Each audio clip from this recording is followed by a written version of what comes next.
El sobre no era una carta, era una sentencia moral en papel. Grueso, con sellos, con fechas, con palabras que no se pronuncian sin que la lengua se vuelva áspera. Homicidios, lesa humanidad, responsabilidad. En la primera página, nombres. En la última, firmas. Y en medio, una década entera convertida en ruido. Sirenas, porras golpeando asfalto, cristales rompiéndose, gente corriendo con la cara llena de humo. Y por encima de todo, el eco de una pregunta que no envejece. ¿Quién manda cuando la calle se llena de sangre? El hombre al que iba dirigido ese sobre llevaba décadas tratando de ordenar su vida como un expediente. Fechas, cargos, organigramas. Pero hay cosas que no se archivan. Rodolfo Martín Villa, ingeniero, funcionario, ministro, empresario, aparece en la historia de España como esas bisagras que crujen. No son el cuadro, ni la puerta, pero deciden si se abre o se cierra. Y lo más inquietante es que, según quien lo cuente, esa bisagra es la que permitió salir del cuarto, o la que aplastó dedos en el marco. Ahora volvamos al principio, no al despacho, no al expediente, al barro frío de la provincia. En Santa María del Páramo, León, la posguerra no era una palabra, era una forma de caminar con los hombros encogidos. El paisaje era llano, duro, de inviernos que cortan y veranos que no perdonan, con un horizonte que parece prometer distancia pero no salida. Rodolfo nació allí el 3 de octubre de 1934, cuando el país ya se estaba convirtiendo en un tablero de vencedores y vencidos, y la vida de un niño podía quedar marcada antes de aprender a escribir su nombre. Su padre trabajaba en el ferrocarril. Eso significa algo que hoy se olvida. El tren era la arteria de un país pobre. Por esa arteria circulaban mercancías, soldados, familias, silencios. Un empleo así podía ser estabilidad en un mundo que se caía a pedazos, y también podía enseñar una lección temprana. El Estado lo es todo. Fuera del Estado, solo queda intemperie. Si quieres entender a Martín Villa, mira ese detalle como se mira una grieta en una pared. Pequeña, pero decisiva. En una España que premiaba la obediencia y castigaba la disidencia, un chico listo aprendía rápido qué puertas se abrían con qué llaves. La escuela, los uniformes, los símbolos, las consignas, no eran solo ideología, eran ascensor social. Y Rodolfo no era el joven bohemio que se revela por romanticismo. Era, desde muy pronto, el joven que calcula. El que entiende que en un sistema cerrado, ascender no es un talento, es un método. Se fue a Madrid a estudiar ingeniería industrial. No derecho, no filosofía. Ingeniería, números, estructuras, máquinas. En una dictadura que se vendía como orden, la ingeniería parecía un idioma natural. También entró por oposición en un cuerpo de la administración ligado a Hacienda, una de esas élites funcionarias donde la disciplina es virtud y el margen de error se paga caro. Esa mezcla, técnica y Estado, es el molde. Y el molde no hace poetas, hace gestores del poder. La universidad, sin embargo, tenía su propio pulso. A principios de los 60, el régimen quería estudiantes dóciles, pero empezaba a encontrar algo más peligroso que la rabia: la organización. En ese escenario aparece el Sindicato Español Universitario, el SEU, el Sindicato Oficial de Estudiantes, el guante legal con el que el régimen pretendía sujetar un puño que cada vez apretaba más. El SEU estaba en crisis, desmovilizado, desprestigiado, incapaz de seducir a una juventud que ya olía el moho del discurso oficial. Y entonces, en 1962, nombran a Rodolfo Martín Villa jefe nacional del SEU. Piénsalo como un encargo envenenado. Si el SEU se desmoronaba, el régimen perdía control sobre una cantera de futuros cuadros. Pero si lo apretaban demasiado, la universidad estallaba y las grietas se veían desde fuera. En esa cuerda floja, a Martín Villa le empezó a correr un reloj invisible. Demostrar en un tiempo corto, un curso, un par de años, que podía sostener un edificio que ya tenía termitas. No era solo un cargo, era una prueba. Y en la política del franquismo, las pruebas no se suspenden, se pagan. Aquí entra el primer giro incómodo, porque cuando uno escucha transición, imagina pactos, moderación, acuerdos. Pero Martín Villa se forja antes, dentro del mecanismo más áspero del régimen. Aprendió a mandar en una organización que tenía que aparentar juventud mientras olía a despacho viejo. Aprendió a hablar en público sin decir demasiado, a prometer renovación sin tocar el núcleo, a apagar fuegos con 2 cubos, uno de concesiones pequeñas, otro de amenaza grande. Y sobre todo, aprendió algo que lo acompañará siempre. La violencia no siempre llega con un grito, a veces llega con un sello. La represión no solo es una porra, es una firma que decide quién puede reunirse, qué acto se prohíbe, qué periódico se incauta, qué puerta se derriba a las 3 de la mañana. Es un Estado actuando como una máquina, impersonal, eficiente, necesaria. Cuando dejó el CEU, su trayectoria siguió el carril natural, el sindicalismo vertical, la organización sindical del régimen. Barcelona aparece temprano en su mapa, y Barcelona no era un destino administrativo, era una herida abierta. Industria, fábricas, inmigración interior, movimiento obrero, una identidad catalana que el franquismo intentaba domesticar y que, cuanto más la apretaban, más se endurecía. Allí lo nombran delegado provincial de sindicatos. Luego, director general en el Ministerio de Industria. Más tarde, secretario general de la Organización Sindical Española. Los nombres suenan burocráticos, pero detrás hay una realidad de asambleas clandestinas, huelgas, octavillas, comisarías. Mientras Martín Villa subía escalones, en la misma Madrid del poder había otra figura que se movía como un animal de otra especie. Manuel Fraga. Fraga era verbo, músculo, presencia. Un político con hambre de historia, un hombre al que la palabra orden le quedaba como una chaqueta a medida. Donde Martín Villa era cálculo, Fraga era choque. Y esa diferencia crea, tarde o temprano, rivalidad. No la rivalidad de 2 espadachines, sino la de 2 modelos de mando. Imagínatelos como 2 manos intentando agarrar el mismo timón en medio de una tormenta que aún no ha llegado, pero ya huele a electricidad. El franquismo envejecía. Franco era una sombra que empezaba a alargarse hacia su final. Y alrededor del final, siempre, hay competidores. Quienes quieren heredar, quienes quieren sobrevivir, quienes quieren cambiar el tablero sin que se note que lo han movido. Martín Villa pertenecía a ese tipo de hombre que, cuando el sistema cruje, no se tira al suelo.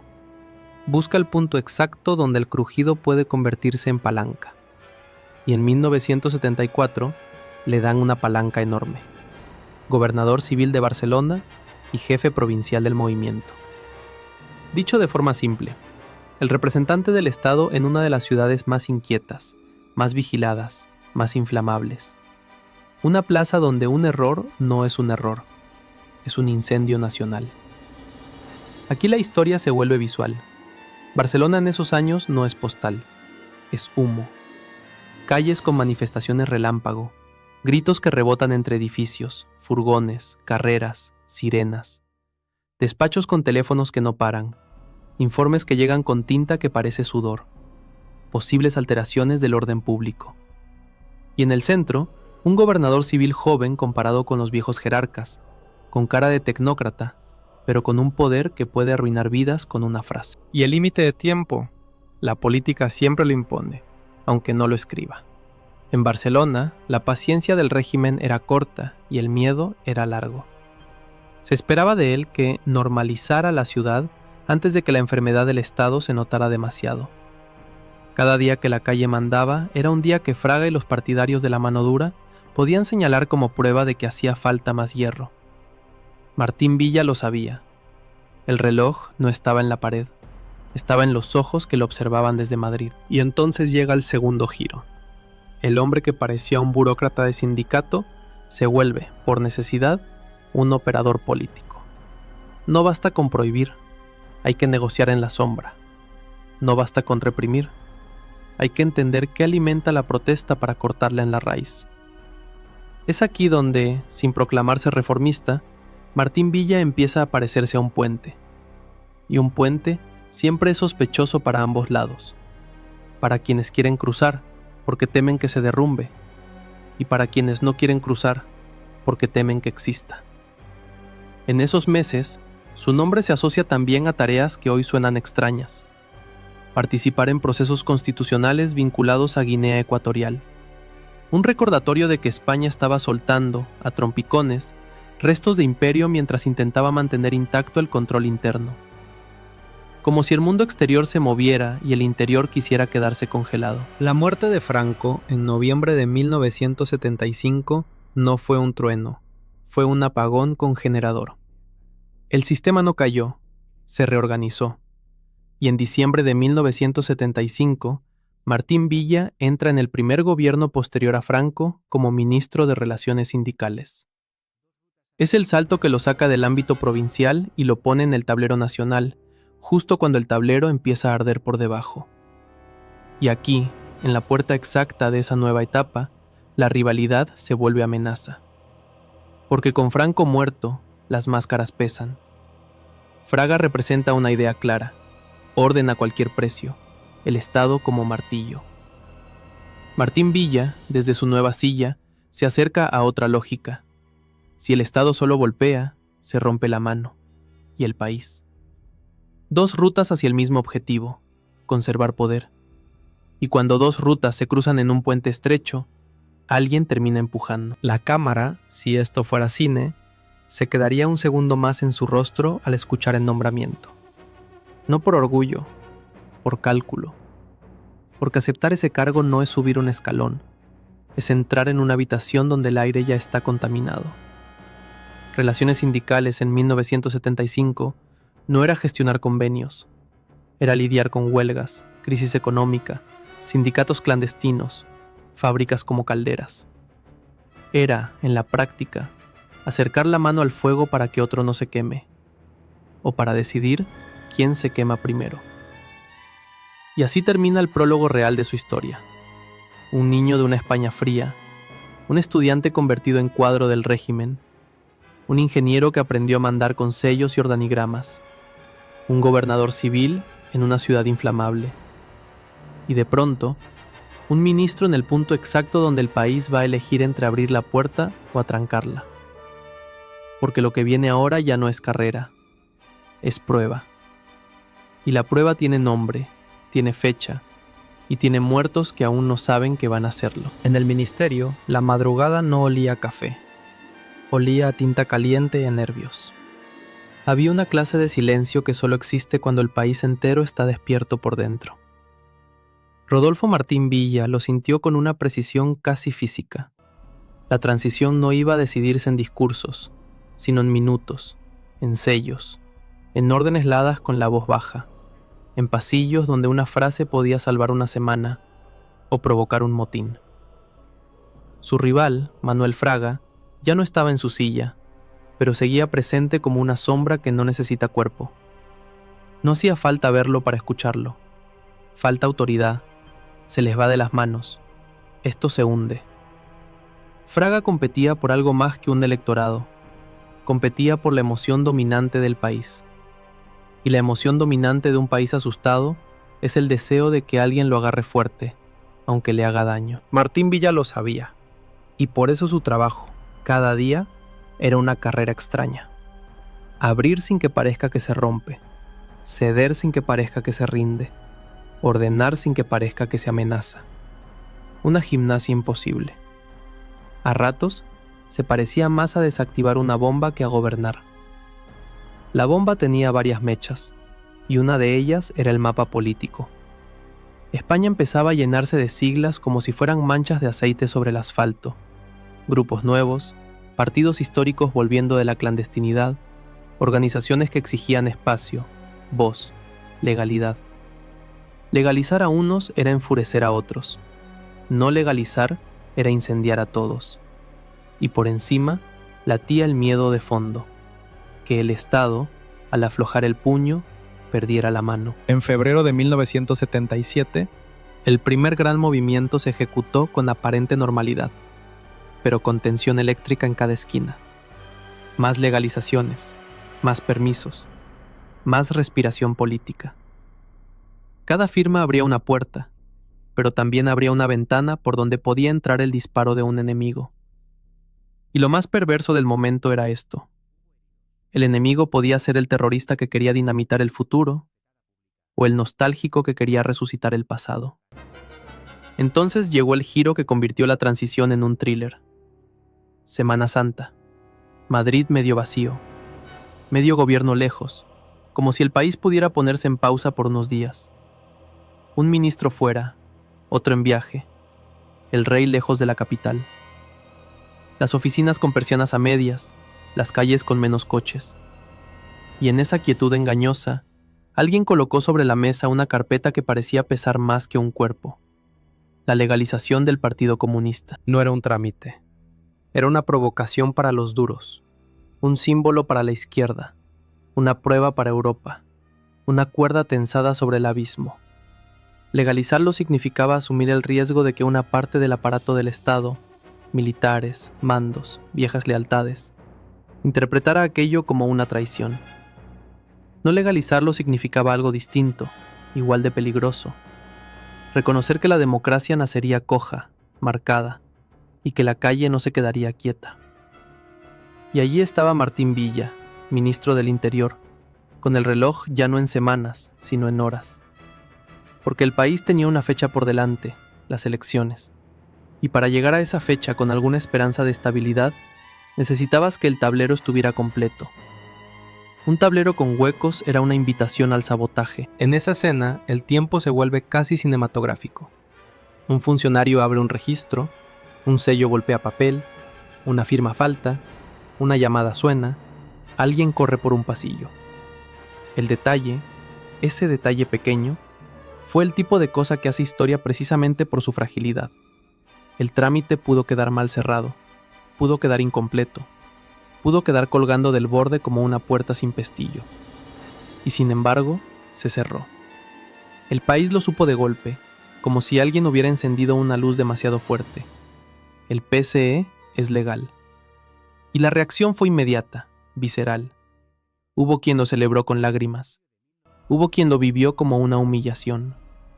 Y hubo quien empezó a hablar, otra vez, de poner orden. Fraga, el competidor, encontró el ángulo perfecto: convertir una decisión política en una prueba de autoridad. Han cruzado una línea. Esto desata el caos. Se están entregando. Era un ataque directo al centro del plan de Suárez, pero también un ataque personal a los hombres que hacían posible ese plan. Martín Villa quedó marcado, no solo por lo que firmó, sino por lo que representó. El ministro que, desde el corazón del Estado, autorizaba algo que el Estado franquista había perseguido con obsesión. Y aquí viene uno de los giros más incómodos de su biografía. Para sostener la apertura, Martín Villa tenía que controlar a una maquinaria de seguridad entrenada durante décadas para otra cosa. No bastaba con decir «se acabó». Había que reeducar reflejos, cambiar prioridades, imponer disciplina en medio de la tormenta. Había que pedir contención a hombres que habían aprendido que la contención era debilidad. En su mesa comenzaron a apilarse dos tipos de documentos: los que hablaban de política y los que olían a pólvora.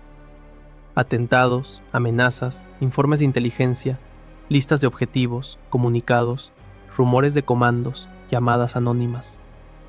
Cada mañana podía empezar con una firma para abrir un partido y terminar con una llamada que anunciaba un cadáver. En un país así, la democracia no se construye con mármol, se construye con nervio. La estrategia de Martín Villa se volvió una danza peligrosa. Por un lado, normalizar la vida pública, mitines, reuniones, carteles. Por otro, impedir que esa normalidad se convirtiera en carnicería. Se organizaron dispositivos, se reforzaron protecciones, se intentó que la policía aprendiera a custodiar sin provocar, a controlar sin humillar. Pero el problema de aprender en mitad del incendio es que el fuego no espera a que aprendas. Y las elecciones de junio de 1977 se acercaron como se acerca una tormenta en el horizonte. Todos la ven. Nadie sabe dónde caerá el rayo. Había miedo a la violencia, miedo a la intimidación, Miedo a la reacción de los sectores más duros si el resultado no les gustaba. El país iba a votar, sí, pero todavía no sabía si se le permitiría creer. Martín Villa vivió esas semanas como una cuenta atrás. Si algo salía mal, si un atentado masivo, si una provocación calculada, si un choque de calle que terminara en masacre, el relato de Fraga se convertiría en profecía. ¿Veis? La libertad trae sangre. Volved al orden. Y en un país cansado, el orden puede parecer un analgésico, aunque sea veneno. Los mítines eran pruebas de tensión. Las plazas, campos de ensayo. La policía, bajo órdenes de proteger incluso a quienes había perseguido. Imagínate lo que significa eso a nivel humano. Un agente formado en la lógica del enemigo, ahora obligado a proteger al antiguo enemigo. Esa clase de giro histórico no se hace con un decreto, se hace a golpes de contradicción en el pecho. Y sin embargo, contra todos los pronósticos, el país votó. Votó con miedo, sí, pero votó. Y ese hecho, tan simple, tan inmenso, fue una victoria de gestión además de una victoria política. Porque la democracia, antes de ser constitución, es logística. Urnas, papeletas, seguridad, garantías, confianza mínima en que el resultado no se va a resolver a tiros. Ahí aparece otro giro. En pleno proceso, Martín Villa también se convirtió en senador por designación real. Eso lo colocó en un lugar extraño, casi simbólico. El ministro que custodiaba la calle y al mismo tiempo formaba parte del nuevo edificio institucional. Era como si un mismo hombre tuviera que sujetar dos extremos de la cuerda, el del orden y el del cambio. Y cuanto más tiran de ambos lados, más corta la cuerda la piel. Pero lo peor no era la presión pública, lo peor era la presión subterránea. Porque mientras el país avanzaba hacia una constitución, había sectores dentro del propio Estado que se sentían arrinconados. Y cuando alguien se siente arrinconado con uniforme, el peligro se multiplica. En reuniones cerradas, en conversaciones sin acta, se pronunciaban palabras que en público nadie se atrevería. Límite, ruptura, intervención.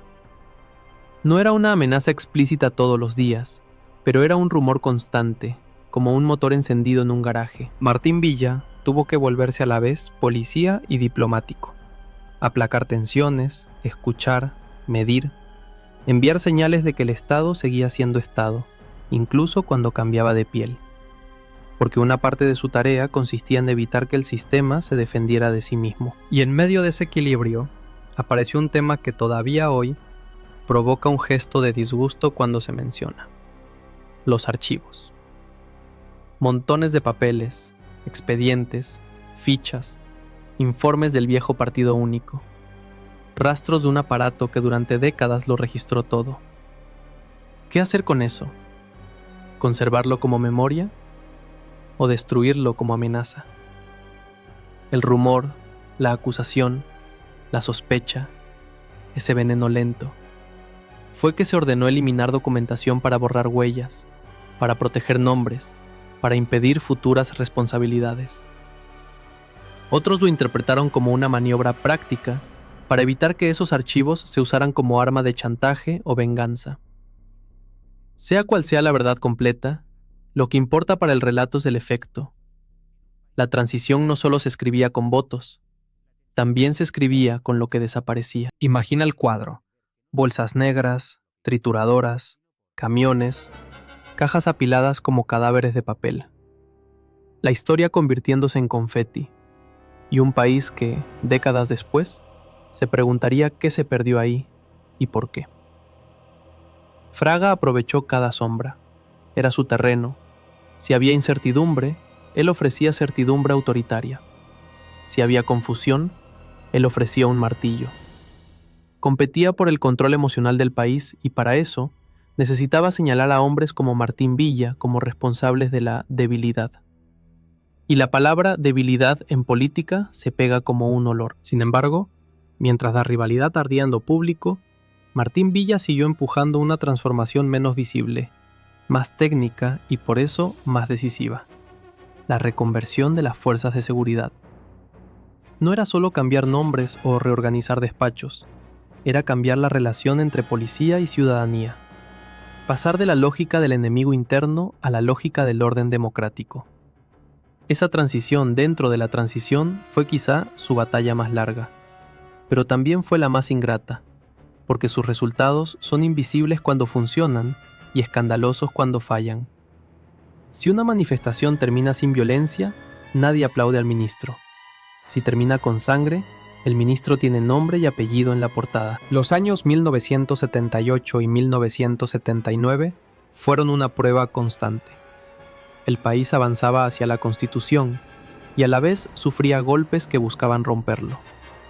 Violencia política, terrorismo, provocaciones. Cada atentado era una apuesta contra el futuro. Vamos a demostrar que esto no se puede. Y cada respuesta del Estado era un examen. Si respondía con brutalidad, alimentaba la radicalización. Si respondía con blandura, alimentaba el pánico. Martín Villa se movía como si caminara sobre una cuerda tensada entre dos edificios. De un lado, la exigencia democrática. Del otro, la exigencia de control. Abajo, el vacío. Y encima, la mirada de un competidor, Fraga, que no necesitaba empujarlo. Le bastaba con esperar un traspié. El twist más amargo de esta etapa fue que cuanto más se acercaba el país a la normalidad institucional, constitución, elecciones, parlamento, más evidente se volvía algo incómodo. La normalidad no curaba automáticamente las heridas. La violencia no desaparecía por decreto. La desconfianza no se disolvía por votar. Y las responsabilidades del pasado no se evaporaban solo porque el futuro empezara a escribirse.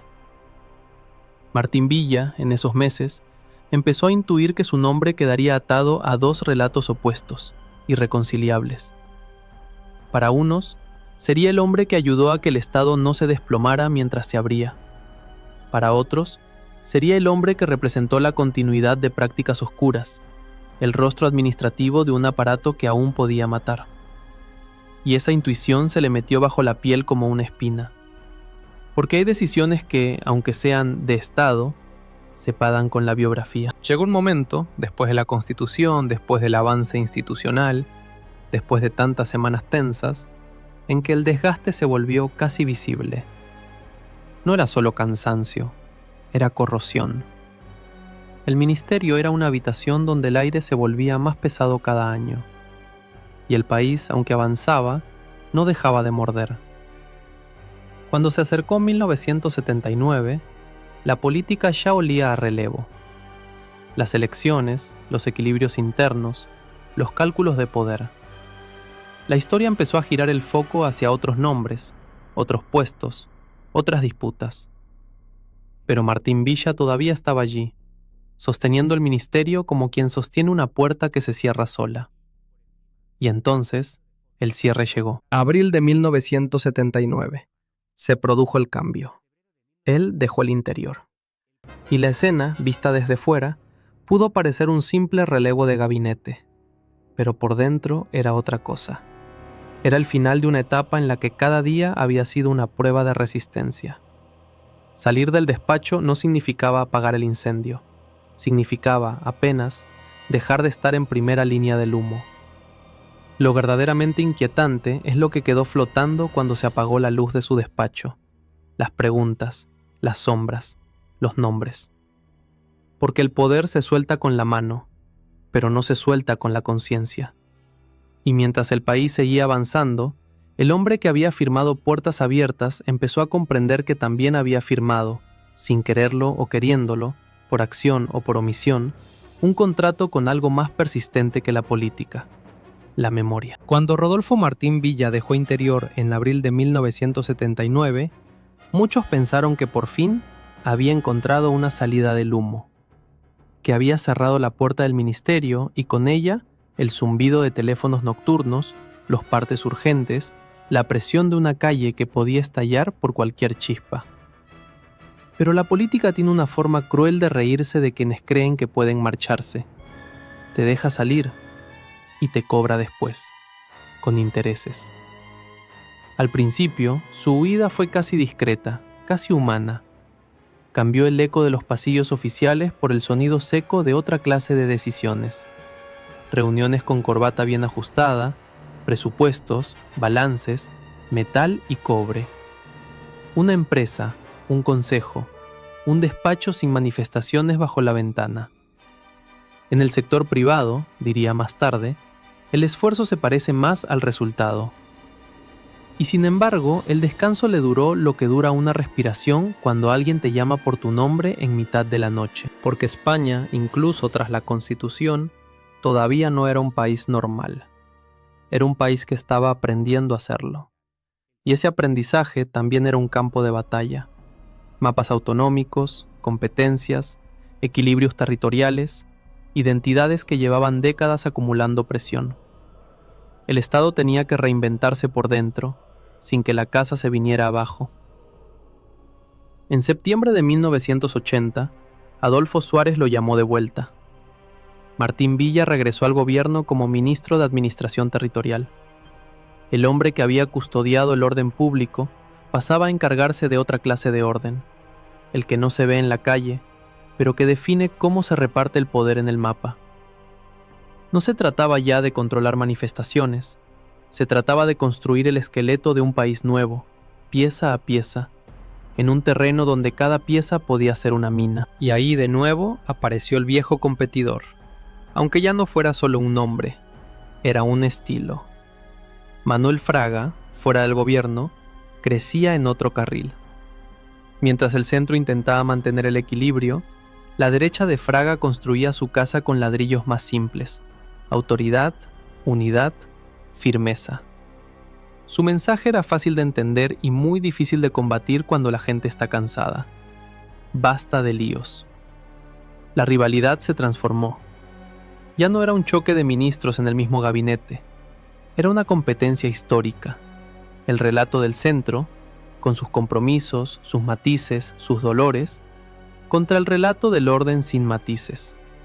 Y Martín Villa, que había sido un ejecutor técnico del poder, se encontraba ahora defendiendo la idea más frágil de todas, que un país puede cambiar sin romperse a golpes.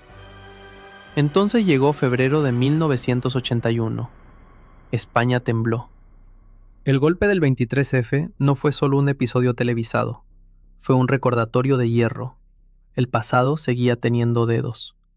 En el aire se mezclaban el miedo y el silencio, como si el país entero contuviera la respiración.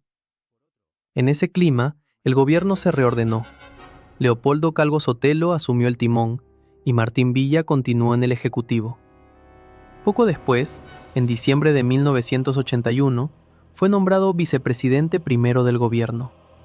Imagina el vértigo de esa escena: pasar de administrar la complejidad autonómica a sentarte en una silla donde el Estado se mira al espejo. Una silla desde la que se oyen los crujidos internos. Una silla donde no se gestiona solo un ministerio, sino el equilibrio de todo el edificio. Pero la política otra vez le cobró. Porque el centro que había hecho posible la transición empezó a descomponerse por dentro. UCD, la máquina de consenso, se convirtió en un barco con filtraciones en todos los compartimentos. Familias internas, tensiones territoriales, desgaste, ambición, desconfianzas. El partido que nació para construir un puente estaba descubriendo que vivir en el puente es lo más incómodo del mundo. A un lado te llaman traidor, al otro te llaman cobarde. Martín Villa lo vivió como quien ve agrietarse una obra que ayudó a levantar. Y en un momento decisivo, dejó el gobierno para intentar salvar el partido desde dentro, como secretario de organización. Fue una jugada desesperada: abandonar una posición institucional alta para meterse en el barro de la supervivencia política. Una apuesta que revela algo íntimo de su carácter. Seguía creyendo que el orden se podía reconstruir si encontrabas la forma correcta de ajustar los tornillos. Pero el tablero ya se estaba inclinando. En 1982, el ciclo cambió. La UCD se hundió electoralmente. El país entró en otra etapa. Y Martín Villa, que había sido una pieza central de los primeros años, se encontró de pronto en un lugar extraño. No derrotado por un enemigo directo, sino por el cansancio de un proyecto. En 1983, renunció a su escaño de diputado. Fue el gesto de un hombre que entiende que su tiempo, al menos en aquel escenario, se ha acabado. Y aquí aparece el primer gran twist de su etapa final. El rival al que había combatido en el terreno del orden terminó ganando la partida del tiempo. La derecha de Fraga se consolidó, se transformó, se profesionalizó. El centro se evaporó. Y Martín Villa, años después, acabaría bajo el paraguas político del espacio que Fraga ayudó a construir. No como capitulación teatral, sino como una consecuencia fría de la historia. A veces, sobrevives no porque ganes, sino porque cambias de lugar en el mapa. Regresó al Congreso más tarde, ya en democracia consolidada, como diputado por Madrid en las filas del Partido Popular. Presidió comisiones, manejó presupuestos, entró en la mecánica institucional de un país que ya no estaba naciendo, sino funcionando. Aquello era otra clase de poder, menos gramático en la calle, más silencioso en los papeles. Y eso, para alguien como él, era casi cómodo. El ingeniero volvía al plano. Hasta que, en 1997, dio otro salto que redefinió su imagen pública. Dejó la política parlamentaria y se metió de lleno en el mundo empresarial, con una intensidad que parecía la de alguien que quiere construir una segunda vida antes de que la primera lo alcance. Presidencias, consejos, fundaciones, compañías estratégicas. El despacho ya no era el de Interior, era el de la energía. Endesa lo convirtió en un hombre de poder económico. Allí, donde el país se enchufa literalmente a su propio destino, Martín Villa dirigió una empresa que pasó por procesos decisivos en tiempos de privatización. En la mesa había cifras gigantes y decisiones que afectan a millones. Tarifas, inversiones, expansión, estrategia. Es otro tipo de tensión. No te gritan desde la calle, pero el error puede costar miles de millones y cambiar la estructura de un sector. Y sin embargo, hay imágenes que no se van. Por muy alto que estés, por muy elegante que sea la sala, por muy suave que sea la moqueta, el pasado tiene un truco. Sabe encontrar el hueco exacto por donde volver a entrar. En 2003, el Estado volvió a llamarlo para otra misión de crisis. Fue nombrado comisionado del gobierno para las actuaciones derivadas de la catástrofe del Prestige. Cambió otra vez el mundo corporativo por la gestión de una herida nacional. Y esta vez la herida tenía textura. Petróleo negro, playas cubiertas, manos de voluntarios, olor a chapapote pegado a la memoria. El comisionado no es solo un cargo, es una forma de decir, ponemos a alguien al frente para que la tormenta tenga un rostro. Después, el giro fue todavía más sorprendente. Medios de comunicación. En 2004 asumió la presidencia de Sogecable. Pasó de gestionar orden público a gestionar imagen pública. De controlar calles a sentarse en la cima de una compañía donde el poder se mide en pantallas. Es un cambio de escenario casi irónico. El hombre de los ministerios, asociado durante años a una época de grises, terminaba en un lugar donde lo que manda es la narrativa, el relato, la percepción. Y ahí, entre energéticas, medios, consejos y academias, su figura pareció estabilizarse. Un veterano del poder, convertido en notabilidad institucional. En 2013, entró en la Real Academia de Ciencias Morales y Políticas. El Estado, otra vez, lo vestía con una forma de legitimidad, la del prestigio cultural. Como si, al final, la historia quisiera sentarlo en una vitrina. Pero el problema de las vitrinas es que reflejan, y en el reflejo, a veces aparece lo que intentabas dejar fuera. Porque mientras Martín Villa acumulaba cargos, medallas y despachos, otra corriente crecía por debajo, la memoria. No la memoria abstracta, sino la memoria con nombres propios, familias, fechas, heridas que no aceptan ser archivadas. Y esa memoria, con el paso de los años, empezó a buscar no solo reconocimiento simbólico, sino algo más duro, un juzgado. La querella argentina fue uno de esos caminos. Un intento de romper la sensación de impunidad cuando la justicia española cerraba puertas. Martín Villa, señalado por episodios de violencia política durante la transición, pasó a vivir con una sombra nueva, la posibilidad de responder ante tribunales por hechos que, para una parte del país, nunca quedaron resueltos. Hubo decisiones judiciales, recursos, avances y retrocesos. Para algunos era persecución, para otros era el primer destello de justicia. Y entonces, en 2025, el guión del destino le añadió una vuelta de tuerca especialmente cruel. Por primera vez, un juzgado español lo citó como investigado por la muerte de Teófilo del Valle, un joven trabajador de 20 años, fallecido por disparos policiales en febrero de 1976, en Elda. La querella no solo apuntaba a un agente, sino a la cadena de mando y a la responsabilidad política de la época. La escena es inquietante por su simetría.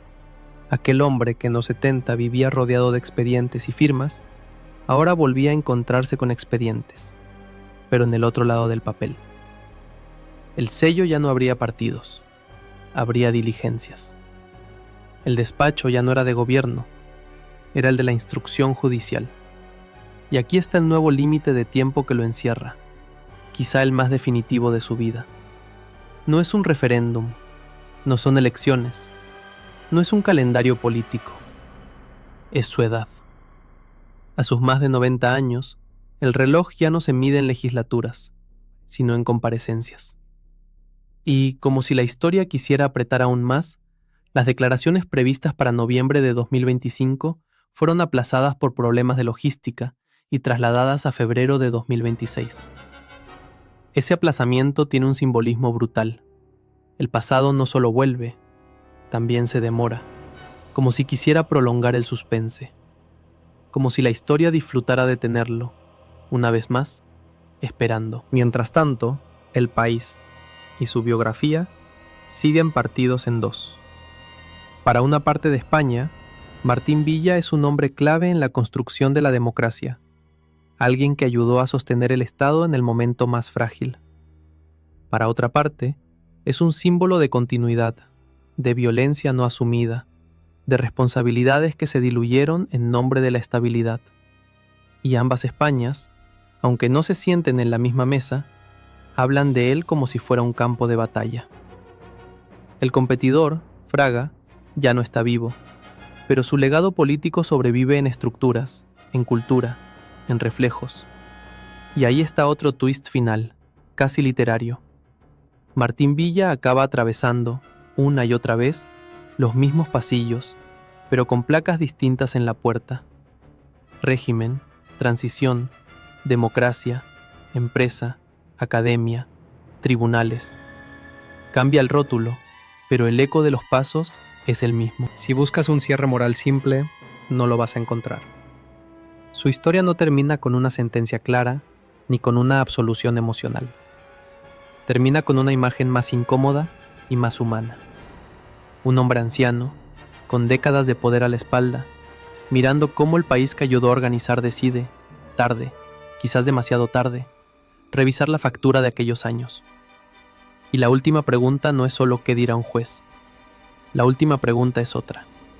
Cuando se apague el ruido, cuando ya no queden cargos, ni despachos, ni presidencias, ¿qué quedará pegado a su nombre?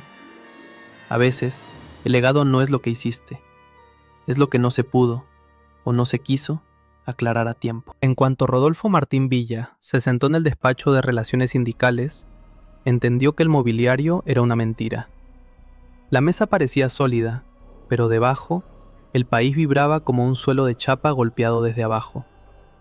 España no estaba en transición todavía, estaba en combustión. Y él, el ingeniero del orden, acababa de recibir una tarea imposible: mantener el tapón puesto mientras la olla subía de presión. Afuera no había conflictos laborales, había fábricas convertidas en calderas. Los turnos se paraban, las sirenas industriales dejaban de sonar como rutina y empezaban a sonar como aviso. En los barrios obreros, la gente se pasaba papelitos como si fueran cerillas. Asamblea, huelga, solidaridad. La crisis económica tras el shock del petróleo había descolocado suelos y estómagos. Y el régimen, sin Franco en el centro, pero con Franco aún en los reflejos, reaccionaba como una bestia vieja, lenta para entender, rápida para golpear. Martín Villa venía del mundo donde los problemas se resuelven con organigramas. Trazas una línea, asignas un responsable, cortas un circuito y la máquina vuelve a funcionar. Pero en diciembre de 1975, la máquina era humana y el aceite era miedo. Lo primero que descubre en el ministerio es que no hay acuerdo posible sin una amenaza detrás, y no hay amenaza eficaz si la calle ya no cree que el Estado sea invencible. En esa cuerda floja, su competidor natural no era un sindicalista clandestino ni un empresario furioso. Era un hombre sentado en otra silla del mismo gobierno, con otro estilo de mando y un hambre distinta. Manuel Fraga. Fraga era el rostro de la mano dura, el músculo del aquí se manda. A su lado, Martín Villa parecía el técnico del sistema, el que ajusta tornillos para que el edificio no se caiga. Pero ambos querían lo mismo, no perder el control. Y cuando dos hombres quieren controlar el mismo incendio, compiten hasta por el extintor. Los días empezaron a medirse en informes, las noches en llamadas. Y de pronto, el país le puso una escena en la cara. Una escena que ningún despacho puede digerir. Vitoria, marzo de 1976. Una iglesia con trabajadores dentro. No era un templo, era un refugio. Bancos de madera, columnas frías, respiraciones apretadas. Afuera, policías. Gas lacrimógeno entrando como niebla venenosa. La gente asfixiándose, corriendo hacia puertas que se estrechan cuando más las necesitas. Y después, disparos. Los sonidos secos que no se confunden con nada. El tipo de sonido que, cuando llega, deja el mundo dividido en dos, antes y después. Hubo muertos, hubo heridos, y hubo una frase que quedó flotando como una bofetada pública. Cuando Martín Villa visitó a los heridos junto a Fraga, alguien los increpó preguntando si habían ido a rematar a los heridos. No es solo un insulto, es un espejo. Es la calle devolviéndole al poder su propia sombra. Ese día algo cambió en él. No porque se volviera bueno o malo, sino porque entendió, con una claridad brutal, que la violencia ya no era un instrumento silencioso. Era un foco. Y el foco podía apuntar directamente a su nombre. Ahí llega el primer gran giro de esta etapa. El ministro que había entrado a gestionar huelgas se encontró gestionando cadáveres.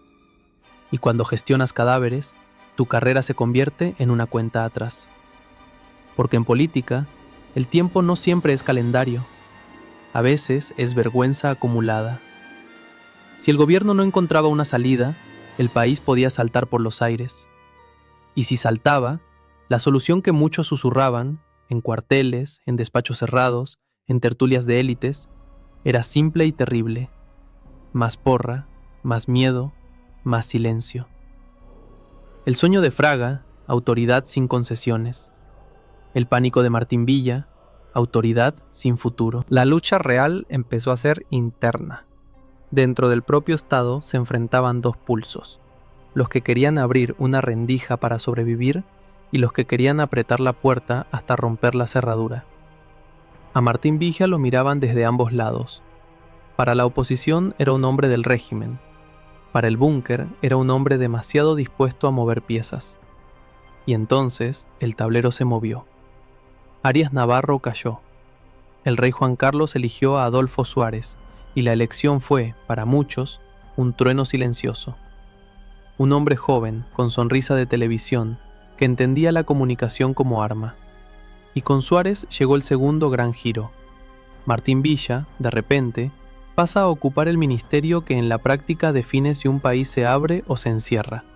Gobernación, que pronto se llamaría Interior. Era julio de 1976, y con ese nombramiento, el rival ya no era solo un compañero de gabinete.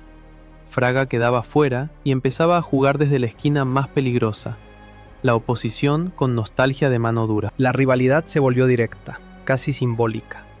Martín Villa heredaba el terreno de Fraga, el control del orden público, la policía, la calle.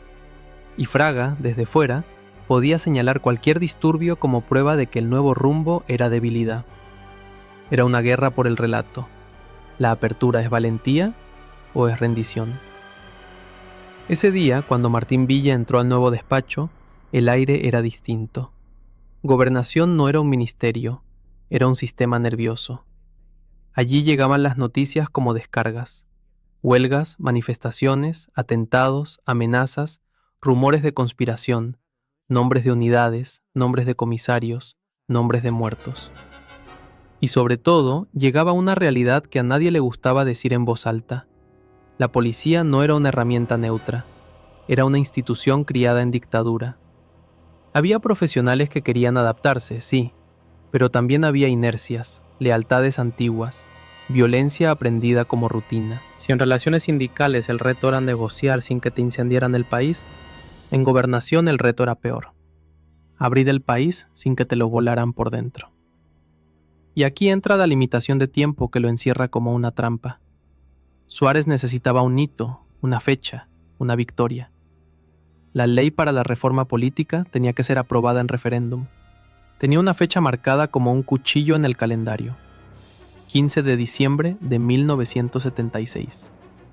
Si ese día el país no iba a votar, o si votaba bajo caos y sangre, el proceso podía morir antes de nacer.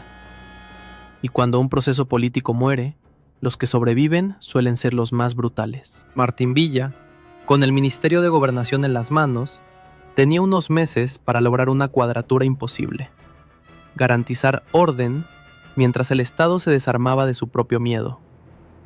Un tiempo cortísimo para controlar a quienes estaban acostumbrados a controlar sin límites. Un tiempo cortísimo para convencer a una población que llevaba décadas sin votar. Un tiempo cortísimo para impedir que el enemigo se colara por la grieta. Y el enemigo no era uno. La primera amenaza era la calle, sí. Manifestaciones, huelgas, una oposición que ya no aceptaba migajas. Pero la segunda amenaza era el terrorismo, que buscaba convertir la transición en un campo de ruinas. Y la tercera, quizá la más silenciosa, era la ultraderecha, que actuaba como si tuviera licencia para disparar. Provocar para forzar una respuesta dura, para que el país pidiera mano firme, para que el fantasma de la dictadura volviera con otra cara. La sensación era la de caminar por un pasillo lleno de puertas. Algunas llevan a la democracia, otras llevan al golpe, y ninguna está señalizada. La tensión escaló en diciembre de 1976 con una escena que parecía escrita para humillar al Estado: el secuestro de Antonio María de Oriol, presidente del Consejo de Estado, por el Grapo. Un comando se lo llevó como quien arranca un símbolo del centro del salón. Fue un golpe al orgullo del gobierno, pero también una señal. Podemos tocar el corazón. Y cuando tocan el corazón del Estado, el Estado reacciona como un animal herido. Puede volverse más peligroso, incluso para los suyos. Martín Villa quedó atrapado entre dos fuegos. Si respondía con brutalidad, reforzaba el discurso de Fraga y alimentaba el odio de la calle.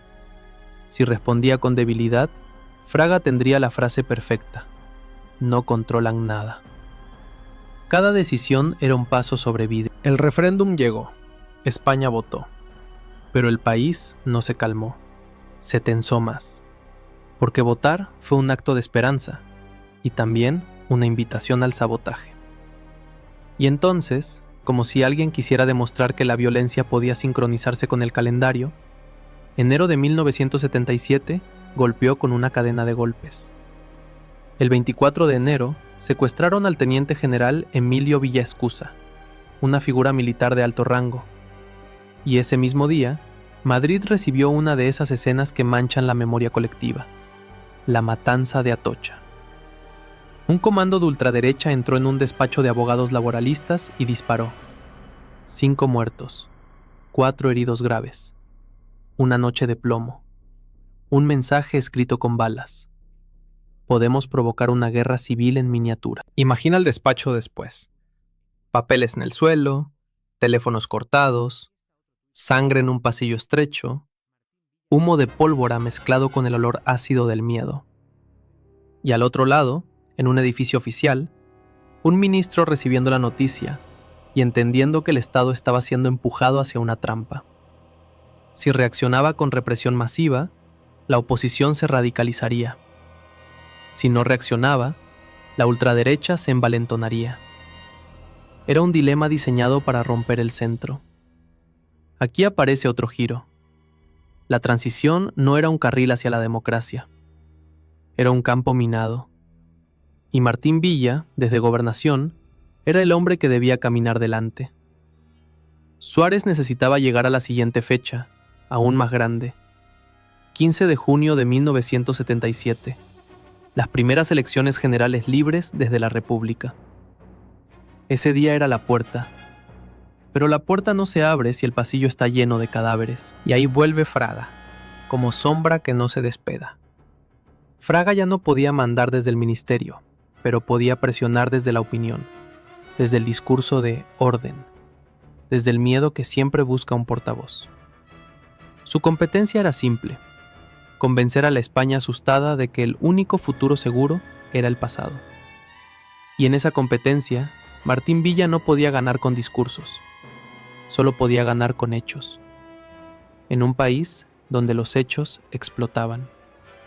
La tensión llegó a su punto más íntimo cuando Martín Villa empezó a comprender que no solo lo juzgarían por lo que hiciera, sino por lo que otros hicieran bajo su paraguas. Un ministro de Interior puede no disparar jamás un arma, pero su nombre queda unido a cada disparo. Y eso lo persiguió como un sonido de fondo. El sello que firma órdenes, el cargo que asume responsabilidades, la cadena de mando que siempre termina señalando a alguien. Así, el hombre que había subido con la lógica del expediente se encontró de pronto en una guerra por el alma del país. No una guerra declarada, sino una guerra de narrativas, de atentados, de provocaciones. Y el reloj seguía, meses hasta las elecciones, días hasta que otra bala escribiera otro titular. En los pasillos del poder empezaron a circular frases que no se registran en actas. Si esto se desmadra, habrá que parar todo. Si la calle manda, el ejército no se quedará quieto. Si legalizan a tal partido, se acabó. Era el murmullo de las amenazas. Y Martín Villa, en el centro, tenía que elegir a quién decepcionar: a los duros del Estado, a los que pedían libertad inmediata, o a la historia.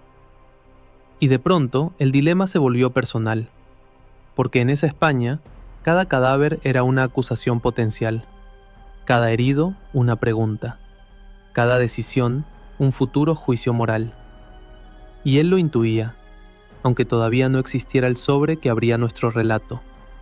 La historia estaba tomando nota. Al acercarse la primavera de 1977, el país se preparaba para un salto que parecía imposible unos meses antes. Pero el salto tenía un precio: legalizar lo ilegal, permitir lo prohibido, desactivar lo que llevaba décadas armado. Y ese precio se pagaba con tensión pura, con nervios en cada esquina, con policías que no sabían qué país iban a servir mañana. Martín Villa ya no era el ascensorista del régimen, era el hombre que, con un competidor acechando desde el discurso del miedo, tenía que sostener una transición que podía quebrarse en cualquier punto. Y justo cuando parecía que la puerta de junio estaba al alcance, cuando los carteles y las campañas empezaban a insinuarse como una promesa, el país seguía enviando señales de que no iba a dejarlo pasar sin sangre. Porque la transición, para sobrevivir, necesitaba algo más que votos. Necesitaba que el Estado aprendiera a no reaccionar como siempre. Y esa, precisamente esa, iba a ser la batalla de Martín Villa.